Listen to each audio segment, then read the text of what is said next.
Ouro Preto do Oeste, Franks Bruno, programa Momento do Saber. Eu já quero cumprimentar a todos com um bom dia e agradecer a você que está nos acompanhando pelo SBT, TV Alamanda, Canal 6, em mais um sábado aí. Obrigado pelo carinho, obrigado pela audiência e também quero cumprimentar os internautas que estão nos acompanhando pela nossa live no Facebook. Hoje o programa Momento do Saber está muito bom.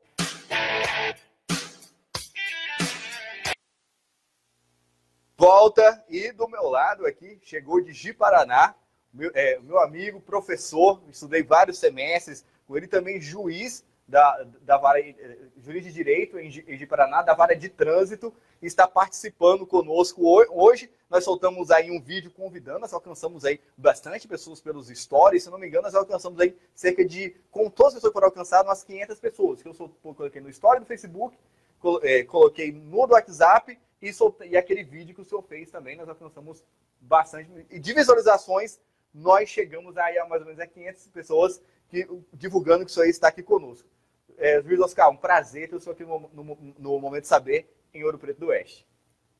Tudo bem, Francis? E também cumprimento todos os seus telespectadores, né? As pessoas estão acompanhando aí pelo canal da TV e também na live do Facebook, Isso, né? estamos pela live. E para mim é um prazer, uma grande oportunidade de estar aqui falando contigo. Já tínhamos marcado outra vez, mas infelizmente não tinha sido possível. Mas agora tudo culminou para que desse esse momento para nós estarmos falando sobre o trânsito. Sim, o senhor reside em Ji-Paraná, né? E é juiz em Ji-Paraná. Isso, da terceira vara criminal, que também tem a especialização de vara de delitos de trânsito. Sim, é uma vara criminal e tem essa especialização delitos de trânsito. Isso. Na parte criminal genérica, ali o que mais nós temos para julgamento é questão de corrupção, tráfico de drogas, roubo, furto, receptação, estelionato. E na questão de trânsito vem os crimes mais graves previstos no CTB, que seria o homicídio culposo, também as lesões corporais culposas, e dirigir um veículo automotor estando sob efeito de álcool ou outra substância análoga. Sim. Tem quanto tempo que o senhor passou no concurso e exerce juiz? O meu concurso é do ano de 2000. E aí tomei posse no início de 2001, então são cerca de 19 para 20 anos, né? Aqui no estado de Rondônia. O senhor já vem de uma carreira de concurso já, né? O senhor já havia passado outros concursos. Isso, eu tinha trabalhado no TJ de São Paulo durante 11 anos e meio, nas funções de técnico judiciário, oficial de justiça. Então, somando o TJ de lá e o TJ daqui, são 30 anos trabalhando no Poder Judiciário. Mais um período de um ano e pouquinho que eu trabalhei na Polícia Civil do Estado de São Paulo também, num órgão de maus tratos à infância. Isso do período de após 18 anos prestando concurso, né? Mas já estava trabalhando já em outras atividades anterior aos 18 anos. Então, quando que surgiu o interesse do senhor fazer o concurso para magistratura? Foi acontecendo, são eventos familiares, né? Eu sou o mais velho de 5 filhos e a minha mãe tinha entrado no fórum para trabalhar na Copa. Então minha mãe servia cafezinho, fazia lanche para os juízes e promotores na comarca de Botucatu, no estado de São Paulo. E a minha irmã, uma mais nova do que eu trabalhava na parte da limpeza, na faxina do fórum. E aí eu comecei a frequentar lá eventualmente, achava interessante aquele ambiente do fórum, dos juízes, dos promotores, e comecei assim, me afeiçoar por aquele ambiente, gostei, quis saber do que faziam ali, que era a resolução de problemas. E na época eu tinha assim também uma tendência, né? Estava fazendo ensino médio e quando a gente está meio perdido, você quer ser tudo, né? Astronauta, quer ir para áreas exatas, quer também para áreas de saúde, para humanos. E eu tinha assim uma tendência também de prestar futuramente um vestibular para a área da medicina. E eu fiz uma comparação na época, e eu peguei e falei assim, olha, o médico ele cuida do corpo físico, e é muito importante na sociedade. E aí vi o juiz e falei, e o juiz cuida do corpo social. Então, quando tem algum problema, alguma doença social, ele tem que ser julgado. E aí eu comecei a gostar. Foi quando eu prestei esses concursos para o CRAME, que era um Centro Regional de Atenção aos Maus Tratos na Infância, depois para a Polícia Civil, onde eu fiquei 1 ano, e depois para o Poder Judiciário. E nesse período aí culminou também de entrar na Faculdade de Direito, na cidade de Bauru, no estado de São Paulo. E aí fui aprimorando cada vez mais o meu conhecimento a respeito dessa área jurídica e foi consolidando assim ao longo dos anos a vontade de prestar um concurso para a magistratura. Que ocorreu em 2000 e o senhor passou nesse concurso. Isso, eu terminei a faculdade, foi em dezembro de 1992, e aí durante um período eu fiquei prestando concurso para várias carreiras, né? E fui tentando, né? Porque o ideal era você estar só estudando. Mas como eu já estava casado, com filhos, trabalhando, contas para pagar, então não podia ter uma dedicação exclusiva aos estudos. Então demorei um pouquinho, né?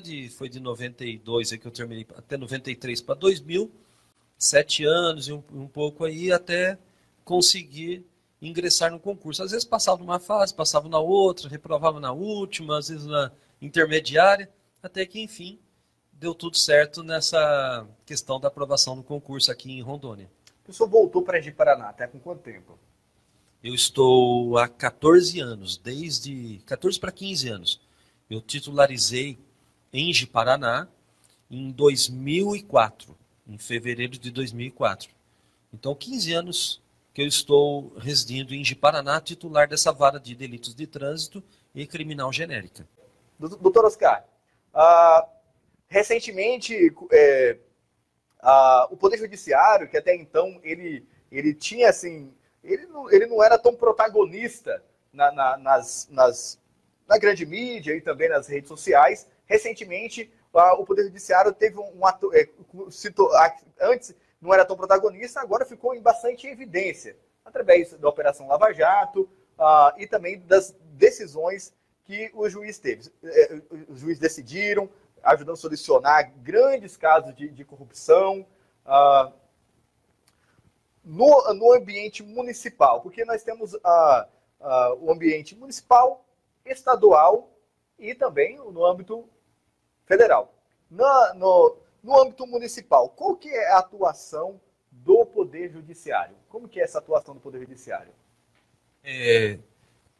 Isso aí tem a ver com o sistema democrático, né? Porque o Poder Executivo ele existe no âmbito municipal, estadual e federal, com as figuras do prefeito, governador e presidente da República.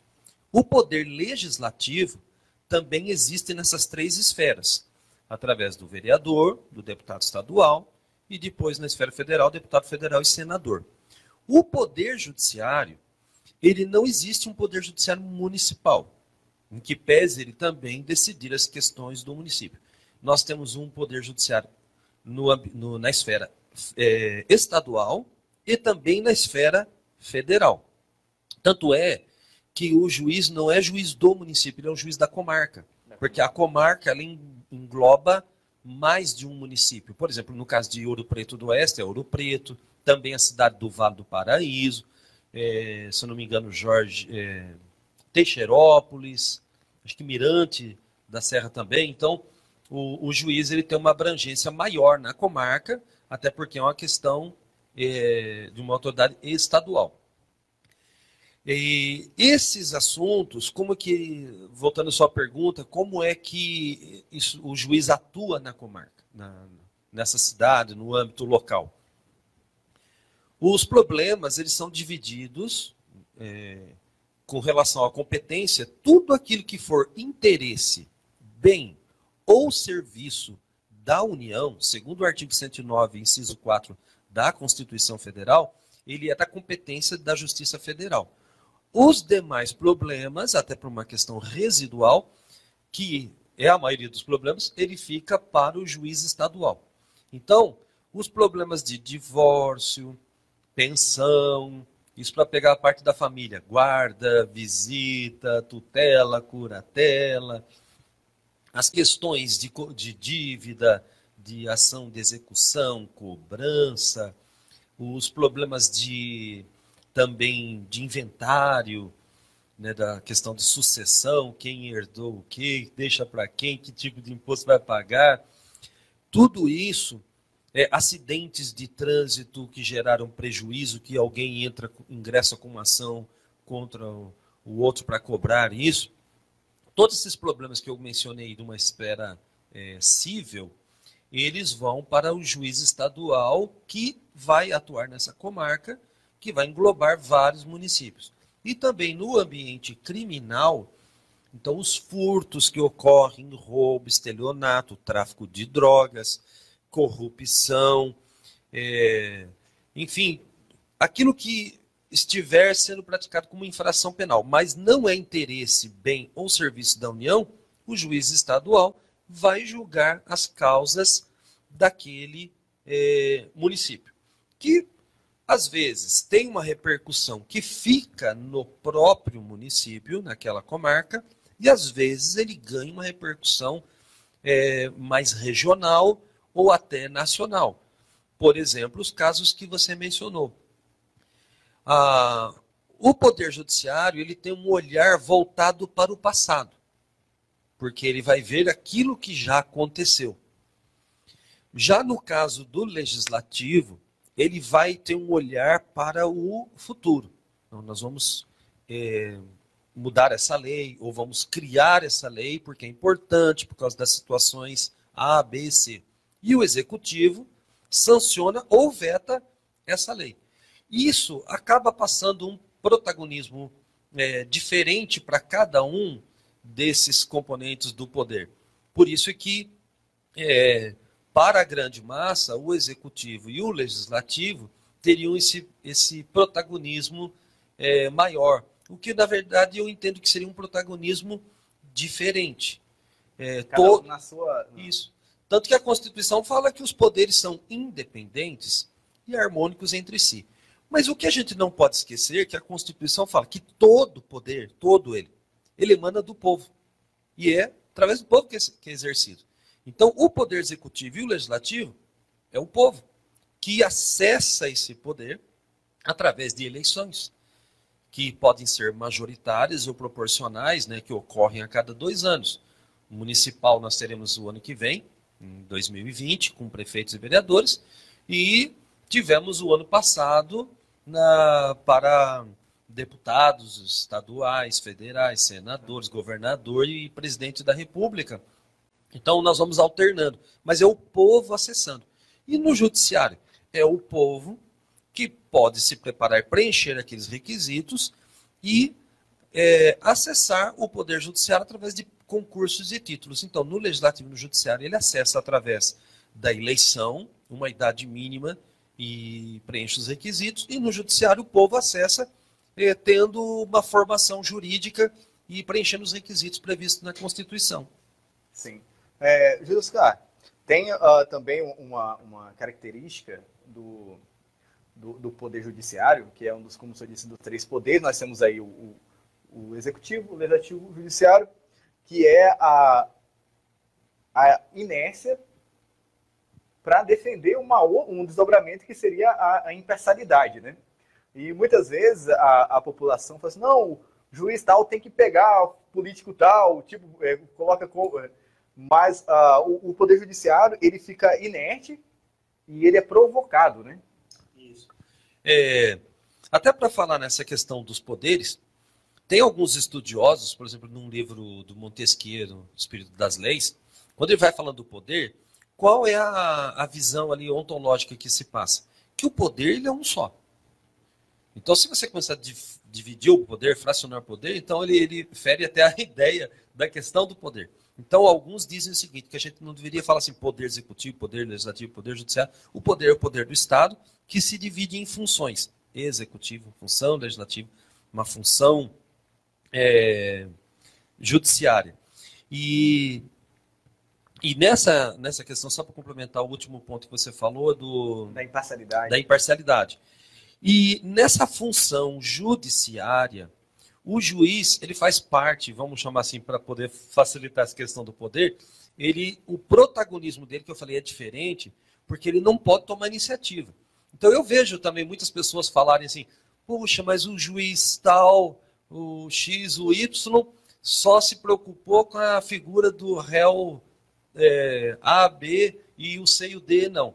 Mas é que o juiz tem essa questão de estar vinculado ao princípio da inércia, ou seja, ele só age mediante provocação. Se o Ministério Público apresentar aquela acusação, aquela denúncia, aí o juiz vai julgar. Por que é isso? Justamente por causa da questão que você mencionou, da imparcialidade. Que se o juiz dá o pontapé inicial na ação, aqui tem uma corrupção, aqui tem tráfico, aqui tem... Vou mandar arrumar minha rua. Ele está sendo parcial. E o que a população não pode ter é um juiz parcial, que tem um lado. Então nós temos que ter um juiz que ele não tem lado de acusação, não tem lado de defesa. O problema que é apresentado para ele tem que solucionar. Só que o que acontece? Não existe empate no judiciário, né? Existe a procedência e improcedência. Às vezes tem a improcedência em parte, mas não é um empate. Então, às vezes desagrada um, desagrada o outro, e às vezes quem é desagradado diz, olha, o juiz só agiu naquele caso. Mas só agiu por causa do princípio da inércia. Ele tem que esperar a provocação. Se o juiz tomar a iniciativa, ele vai fazer algo como se fosse um membro daquela população, um cidadão, e não como uma autoridade judiciária, para não ferir o princípio da inércia e o princípio da imparcialidade. Doutor Oscar, recentemente, até as redes sociais ficaram bastante agitadas a respeito de uma proposta aí, legislativa do presidente da República de retirar a multa a respeito da cadeirinha. O senhor é juiz, está há 14 anos na vara de trânsito, e como que isso ainda é um projeto, né? É um projeto de lei. Como que está essa situação e qual o ponto de vista do senhor? Então, esse é o projeto 3.267 de 19, do ano de 2019, que gerou assim, uma grande repercussão, um grande debate. Muitas pessoas consultaram lá na vara de delitos de trânsito, falaram, mas acabou a obrigatoriedade da cadeirinha, como é que fica isso? Não, é um projeto, ainda vai ter uma discussão, vai ser montada uma comissão especial que vai discutir, debater esse assunto, e depois, sendo aprovado, ele vai para o Senado. Mas muitas pessoas confundiram como uma questão já pronta e acabada. Já não precisa carregar a cadeirinha mais. O presidente falou na rede social, está liberado. Atualmente, você não usar esse equipamento para as crianças até 7 anos e meio, ele é uma infração gravíssima e também passível de multa. Se for aprovada a mudança, ele vai ficar uma advertência por escrito, vai continuar sendo sancionado, mas com essa advertência por escrito. O que eu vejo? Que a questão maior não é exatamente do governo, seja executivo ou legislativo, fazer uma alteração nisso. O problema maior são os pais. Porque essa obrigatoriedade já existe há muito tempo, e eu vejo pessoas que não usam o equipamento, e agora que ouviu que vai ter mudança, mas como é que pode propor uma coisa dessa, um projeto? Eu falei, você usa o seu? Não, mas eu acho um absurdo modificar isso. Não, esse dia saiu que o pessoal estava bravo que queria pagar multa, né? Porque a infração continua existindo, assim, a infração, e substituir a multa por uma semelhante ao usuário de droga, né? Aquela admoestação, né? A admoestação, a pessoa, não, nós queremos a multa, né? Não, nós queremos pagar a multa. Para mim, é uma questão assim, lógica, de bom senso e óbvia que os pais, os responsáveis, independentemente de ter uma lei ou não, deveriam zelar pela saúde, pela segurança dos seus filhos, de todas as crianças, que tanto na Constituição quanto no Estatuto da Criança e do Adolescente, no ECA, diz que tem prioridade absoluta. Então, não precisaria de uma lei para dizer isso. Então, assim, a primeira questão que eu destaco é que esses pais irresponsáveis, independente de qualquer sancionamento, deveriam tomar, sim, as cautelas para cuidar da incolumidade física, né? Cuidar da vida, da saúde das crianças, das nossas crianças. Mas isso não ocorre. Então, as pessoas, o que acontece? Tem gente que fala, isso é falta de educação no trânsito. Educação no trânsito, nós temos. É feito campanha educativa, blitz preventiva, palestra nas escolas, tem a Semana do Trânsito, Movimento Maio Amarelo, Dia do Ciclista, Motociclista, Dia do Pedestre. Eu mesmo fiz vários vídeos desses temas que eu acabei de mencionar lá no meu canal do YouTube, buscando uma visão, assim, uma atitude preventiva, educativa, para ver se as pessoas se conscientizam, porque educação do trânsito nós temos. O que nós não temos plenamente é conscientização de trânsito. A pessoa sabe que tem que usar cadeirinha e não usa. Sabe que não pode passar sinal vermelho, mas passa. Capacete, né? Sabe que tem que usar capacete, não usa. Sabe, o cinto de segurança, não usa. Então a educação de trânsito, ela existe. O que não está acontecendo é a parte da conscientização. Então, se bem que eu vou falar um negócio, essa questão da proposta de retirar, de ser infração gravíssima, passível ainda de multa, passar por essa demonstração ou uma repreensão por escrito, só o debate que surgiu, ele já foi benéfico. Porque o artigo estava lá na lei e as pessoas continuavam praticando a infração. Pelo menos agora provocou um debate de que isso daí não é uma questão de lei, é uma questão de conscientização. Dos adultos tomarem a iniciativa, independente de ter a lei ou não. Por exemplo, se eu tiver uma criança, eu tive 3 filhos, agora não tem nenhum nessa faixa etária de que precisa da cadeirinha. Mas independente de ter a lei ou não, sempre usei o equipamento porque estou preservando minhas filhas, e não porque eu vou deixar de tomar uma multa. Sim. Doutor Oscar, quais que são as infrações de maior incidência na comarca do Cimolim? Então, o Código de Trânsito, ele traz como crime cerca de 11 infrações penais. A maioria, elas têm uma pena pequena. Ela é um crime, mas ele vai para o juizado especial criminal. Para a vara de delitos de trânsito, vão os mais graves. Quais são os 3 de maior incidência que eu julgo ali? Em primeiro lugar, o artigo 306 do CTB, que é dirigir um veículo automotor estando sob efeito de álcool ou uma outra substância. Esse é o campeão. Posso dizer sim que é de 60% a, às vezes, até 70% da minha demanda. Professor, antes de nós adentrarmos nos outros, para não deixar passar dentro do tema, até as pessoas veem isso no YouTube ou nas redes sociais, ou um amigo fala para ele, porque às vezes colega, é amigo de um acadêmico de direito, você não sobra bafômetro não, você não pode produzir prova contra si mesmo, do caso daquele princípio do nemo tenetur ceteregere, né? Eu não posso produzir prova contra mim mesmo. Como é que funciona essa questão do bafômetro? Para a questão criminal, porque essa infração de dirigir um veículo estando sob efeito de álcool, a gente pode ter 2 vertentes. Uma é administrativa, prevista no artigo 165, e o outro, acho que é o 265, se não me falha a memória, depois posso a gente consultar, que tem a ver com a questão administrativa. O que pode gerar uma multa, que antes era de cerca de 1.900, agora passou para 2.900. 2.900. E infração gravíssima, podendo, inclusive, também, em terceiro lugar, ter retenção do veículo.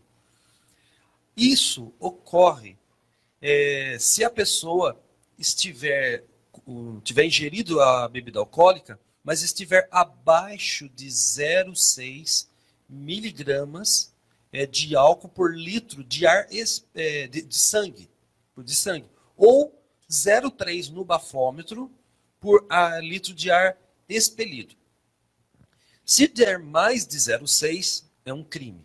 Se der menos de 0,6 e tiver acima de 0,05, porque existe uma margem de erro ali, então por isso que começa no 0,5, porque a ideia é que seja lei seca. Ele é uma infração administrativa. As pessoas dizem o seguinte: eu não sou obrigado a produzir prova contra mim mesmo, conforme você falou. Isso para a questão do processo criminal, de dar 0,6. Mas se ele se recusar, administrativamente, ele vai sofrer uma punição administrativa. Ele vai ter uma multa. Então, o que ele não estar soprando o bafômetro, ou fazer o uso do etilômetro, ele está realmente não produzindo prova no processo criminal. Mas não quer dizer que ele não vai ser sancionado administrativamente. E a multa é esse valor alto que eu mencionei. 2.900. Isso. E agora, eu penso que a pessoa que não ingeriu bebida alcoólica, Francis, ele é o maior interessado a fazer o teste do bafômetro. Para mostrar, não, eu não bebi. Porque às vezes a pessoa que vai autuar, ou da MT, Detran, Polícia Militar, PRF, pode confundir que ele está com um olho vermelho, as vestes desalinhadas, né? Ele não está muito bem ali arrumado, parece diferente. E aí passa a ideia de que ele ingeriu bebida alcoólica. Essa pessoa, eu penso, ele é o maior interessado em fazer o teste do bafômetro para mostrar que não. O fato da pessoa recusar, em que pese o juiz não poder usar isso contra a pessoa, eu não uso isso, mas é uma coisa significativa. Porque quem não deve, não teme, né? Como diz o ditado popular. Sim. Então, independente do princípio de não produzir prova contra si mesmo, eu imagino que seria coerente e bom para todos que fosse diferente, mas não é.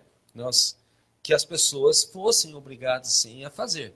Mas por essa questão desse princípio processual penal, realmente eles não vão ser obrigados a fazer o teste do bafômetro. Mas não se livra, né? Não, porque administrativamente vai ter uma sanção. Sim. Que parece que o lugar que mais dói no ser humano tem sido o bolso. O bolso. Então, nessa questão do trânsito, as autoridades têm, já que a questão da prisão, por exemplo, dirigir embriagado dá uma pena de 6 meses a 3 anos. Já que esse tipo de sanção não tem incomodado a maioria das pessoas, tanto que eu falei 60%, 70% da minha vara, o volume é do 306 do CTB.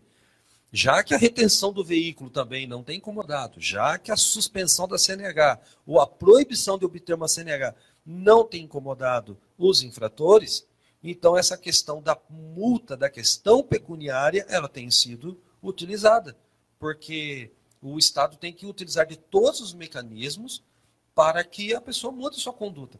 Porque senão a gente tem o interesse de um indivíduo prevalecendo sobre o interesse da população em geral. Professor, tem um outro mito, não está dentro do trânsito, que é que a embriaguez ela afasta a imputabilidade, a culpabilidade, né? E quando a gente vai para o nosso ordenamento jurídico, isso não procede. A embriaguez, não, eu estava bêbado, não me lembro, sou inocente. Isso não cola, né? Não, nós temos uma questão jurídica do alcoolismo, do etilismo, do álcool no direito, que é o seguinte: as pessoas usam de desculpa o álcool. Mas, por exemplo, no direito do trabalho pode gerar uma demissão à justa causa. No direito de família, é uma grande causa de problemas de divórcio. Pode gerar também, até da pessoa, por sentença judicial, segundo o novo Código Civil, né, de ser declarada a pessoa incapaz e nomear um curador. E, penalmente, o que ocorre? A gente tem embriaguez que é chamada acidental e não acidental.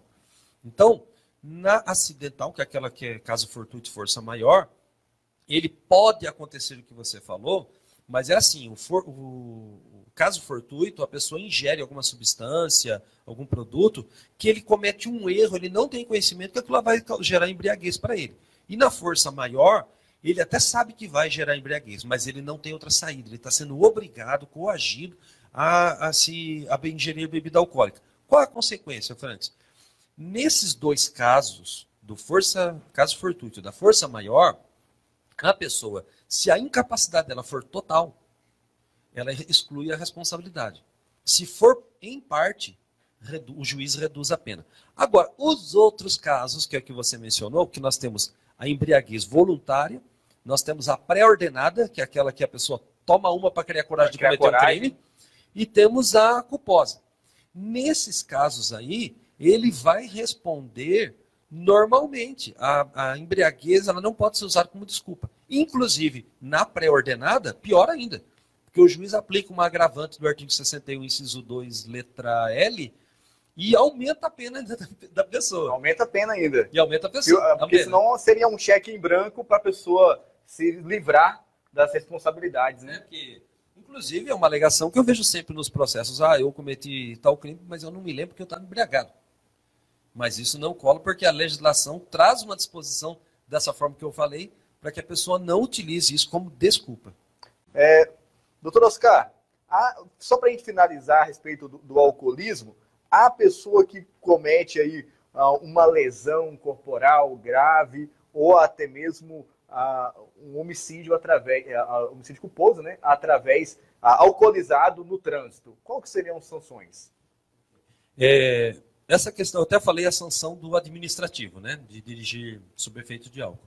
No criminal, a pena é de 6 meses a 3 anos de detenção, multa aplicada pelo juiz, além daquela multa que foi aplicada pelo agente de trânsito, de cerca de 2.900, e mais a proibição de obter CNH ou a suspensão, se ele já tiver essa CNH.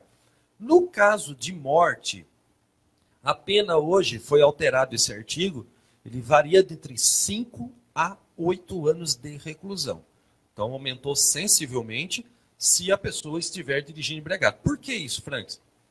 Hoje nós temos cerca de 40 mil mortes decorrentes de acidente de trânsito, sim, que é um exagero. E isso gerou até o movimento Maio Amarelo, por causa dessas 40 mil mortes. Só para fazer uma comparação, nós temos o movimento Outubro Rosa, porque, lamentavelmente, morrem 10 mil mulheres de câncer de mama. É um número astronômico, 10 mil mulheres. E temos o Novembro Azul, porque morrem 15 mil homens de câncer de próstata. Os números são alarmantes, 10 mil das mulheres, 15 mil dos homens. Mas quando você olha para o movimento Maio Amarelo, são 40 mil mortes decorrentes de acidente de trânsito. São os outros dois movimentos, vezes 2 praticamente. Vezes 2. E isso tudo, a gente precisa chamar a atenção da população, porque dessas 40 mil mortes, mais da metade tem álcool envolvido. Elas poderiam ser evitadas. Mas não são só a questão da morte. Nós temos 400 mil politraumatizados decorrentes de acidente de trânsito. Mais da metade, 250 mil aí, são vítimas do quê? De motoristas alcoolizados. Ou o outro motorista, ou ele mesmo, né? Que estava alcoolizado e sofreu o acidente. O legislador entendeu que a sanção anterior era pequena para quem causava morte no trânsito. É que a alteração é recente, né? É recente. Até pouco tempo atrás, a pena de vender DVD pirata era praticamente maior do que quem mata alguém no trânsito. Agora, hoje, não. Reclusão de 5 a 8 anos. Tanto é que a pena era tão irrisória que muitos promotores, ao invés de fazer uma denúncia contra o motorista que tinha envolvido um acidente de trânsito, estando embriagado, por homicídio culposo, ele fazia uma denúncia do que a gente chama de dolo eventual. Ele assumiu o risco, produziu o resultado, e aí não ia para a vara de delitos de trânsito, ia para o júri. Ia para o júri, sim. Professor, quais são os outros crimes que têm mais incidência? Então são 3, né? Esse que nós estamos tratando, que é o da embriaguez ao volante, do 306. O outro é a lesão corporal culposa. E o que eu também acabei de mencionar, que são 400 mil pessoas por ano. Isso aí é um absurdo. 400 mil é um número assustador. Foi dividido por dia, das centenas por dia. Eu tenho até os números aqui de uma pesquisa recente, de quanto que dá por dia, por mês. Mas se a gente multiplicar isso por uma década, nós estamos falando em 4 milhões de pessoas politraumatizadas. Isso aí são pessoas que vão deixar de trabalhar, vai gerar uma superlotação nos hospitais. Remédios no SUS. Remédio, um monte de problema desencadeia que essa questão não é só o trânsito. E isso envolve faixa etária variada, não tem questão de sexo, não tem questão de capacidade econômica, de quem estudou mais, estudou menos, atinge a todos e dá uma repercussão social, econômica, política, jurídica em toda a sociedade. E o terceiro é o homicídio culposo, que também acabei de mencionar, que é o 302. Esses são os 3 de maior incidência, infelizmente. Sim. O senhor trouxe uns dados para nós a respeito. O senhor terminou uma pós recentemente? É um doutorado. Um doutorado. Que eu estudei sobre mobilidade urbana, o trânsito e a ação do terceiro setor, no que poderia fazer para ajudar os poderes públicos para minimizar ou reduzir esse número de mortes, de pessoas politraumatizadas, essas repercussões todas que nós mencionamos. Sim. O senhor gostaria de compartilhar conosco? O que ocorre? Essa tese, ela parte do seguinte pressuposto, que a mobilidade urbana, ela não é simplesmente você se deslocar, mas você ter a oportunidade de ter acesso ao conjunto de coisas que o município oferece. Então, quanto mais um município é desorganizado, por exemplo, você tem uma coisa no lado leste, outra coisa no lado oeste, uma no sul, no norte, e a pessoa que está administrando o local, seja o município ou o estado, não tem esse olhar, ele está fazendo com que a população se locomova mais. E isso deixa a pessoa mais vulnerável a acidentes de trânsito. A gente poderia fazer uma pesquisa aqui. Outro dia eu participei de um outro programa e todo mundo que entrou lá no programa para participar disse: eu conheço alguém que já se envolveu em acidente de trânsito ou a própria pessoa. Dificilmente a gente conversa com alguém que não se envolveu ou não conhece alguém no acidente de trânsito. Por exemplo, o caso de Ji-Paraná, que é o caso da minha pesquisa. Sim. A cidade é como se fosse, até estou olhando o mapa aqui ao lado, são 6 cidades, 6 gomos de Ji-Paraná. Por quê? Nós temos uma divisão natural do rio Ji-Paraná, do Rio Machado, que já colocou a cidade em primeiro distrito, segundo distrito. Aí a BR, passo 364, dividiu esses 2 gomos em mais 4. Então ficou 2 partes do primeiro distrito, 2 partes do segundo. E o rio Urupá, que também cruza ali com o Machado em Ji-Paraná, dividiu o terceiro distrito. E a RO 135 divide esse distrito em mais 2. A vantagem é que em Ji-Paraná, nessa pesquisa, que a maioria dos órgãos públicos, a gente pega ali Poder Judiciário Estadual, Poder Legislativo, o Judiciário Federal, Justiça do Trabalho, MP, MPT, MPF, a Prefeitura, a Câmara, o INCRA, o DENIT, todos órgãos, instituições, entidades estão todos perto. Eles estão ali, todos, o banco. Então, o que acontece? A população, quando precisa de um serviço público, ela vai toda ali para um desses gomos do primeiro distrito. Isso é muito bom. E é uma coisa que a gente deve evitar, é pulverizar, espalhar esses órgãos para os 6 gomos da cidade. Por quê? Isso não é ter uma cidade, segundo a minha pesquisa, inteligente, sustentável para a população atual e para a população futura. Tanto é que tem um pesquisador de Harvard, Edward Glaser, ele diz o seguinte: o ideal é a pessoa morar a cerca de 1,5 km da onde ela estuda ou trabalha e fazer esse percurso a pé, porque isso aí evita a questão dos acidentes, ou melhor, minimiza. Não é questão da gente ficar falando sobre políticas do trânsito, se a gente pode ter política de ocupação do solo de uma forma inteligente. Então, assim, todo município, não só de Paraná, o Preto, o estado de Rondônia, o Brasil todo, deve pensar nessa forma de que as coisas fiquem centralizadas e as pessoas não precisem fazer grandes deslocamentos. Por quê? Tem esse próprio pesquisador lá de Harvard, ele diz o seguinte: se a pessoa fica 2 horas presa em congestionamento, fazer deslocamento, uma parcela sensível do PIB ela está sendo jogada no lixo. Então, até por questão econômica, a gente deve repensar isso. Doutor Oscar, então já abordamos, infelizmente, o tempo não para, né? E já decorremos aí quase 1 hora já do programa, abordamos alguns temas. O senhor gostaria de algum tema, o senhor gostaria de dar mais uma atenção para a população?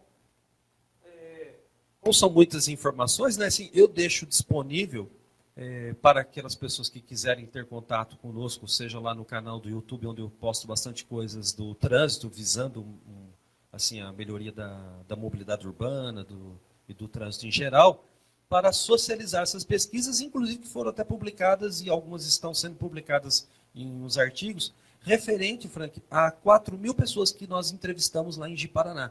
Vocês fizeram uma entrevista? Isso, de outubro de 2017 a outubro de 2018, eu entrevistei, foram expedidos 4.000 questionários. Aí uma parte ficou respondida e que serviu de suporte para essa tese do doutorado. As pessoas falam sobre a questão da sinalização, sobre a questão de segurança, a escolaridade dela, o número dos crimes, etc. Então está tudo disponível lá. E se numa outra oportunidade também você quiser tratar sobre esse assunto, eu me coloco à disposição. Sim, será um prazer. Muito feliz com a presença do senhor em nosso programa. E só deixar só tem um canal no YouTube, né? Como é que está lá para a gente achar no YouTube? Como é que está o nome do senhor? Isso, ele está... O meu nome completo, né? Até não é muito... como eu não sou assim, de viver, não vou viver da mídia, né? É uma questão de prevenção mesmo, né? De questão educativa. Você pode procurar no meu nome, Oscar Francisco Alves Júnior, e até aproveitando, né? Os youtubers aí, você inscreva-se no canal, acione o sininho, compartilhe o Deixe seu joinha. Deixe seu joinha lá. São vários assuntos interessantes do trânsito, o Estatuto da Criança e do Adolescente, o Código Penal, o Código de Processo Penal, os passeios preventivos e educativos que a Vara de Delitos de Trânsito faz. Já fizemos 4 desses passeios. Eu vi lá com a bicicleta. Sim, recentemente. Sim.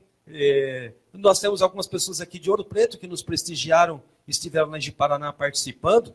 Então, espero que no 5º passeio também nós tenhamos mais alguns integrantes aqui de Ouro Preto pedalando lá. E quando tiver aqui em Ouro Preto, me convida que eu venho também.